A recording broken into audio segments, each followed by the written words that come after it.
যারা আছেন আমাদের প্রার্থী তাদের তালিকা ঘোষণা করব। আপনারা আগে যেই রাজনৈতিক দলই করুন না কেন, আপনাদের যদি ফ্যাসিবাদের সাথে তাদের ওই ফৌজদারি অপরাধগুলোর সাথে সংশ্লিষ্টতা না থাকে, আপনারা যদি জুলাই গণঅভ্যুত্থান বিরোধী না হন, আপনাদেরকে আমরা আহ্বান জানাই আপনারা আমাদের সাথে আগামীর বাংলাদেশ গড়ার লড়াইয়ে যুক্ত হন। আমরা আহ্বান জানাই, আপনি বিএনপি করেন, অন্য কোন রাজনৈতিক দল করেন, আমাদের সমস্যা নাই। আপনারা যদি পরিবর্তনের আকাঙ্ক্ষা নিয়ে আগামীর বাংলাদেশের রাজনীতি করতে চান, তাহলে আহ্বান করব আপনারা এনসিপিতে আসুন।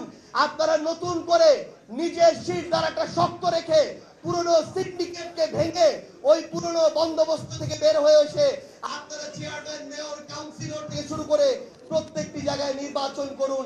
এনসিপি তাদের সর্বোচ্চটুকু দিয়ে আপনাদেরকে সহযোগিতা করবে ইনশাআল্লাহ।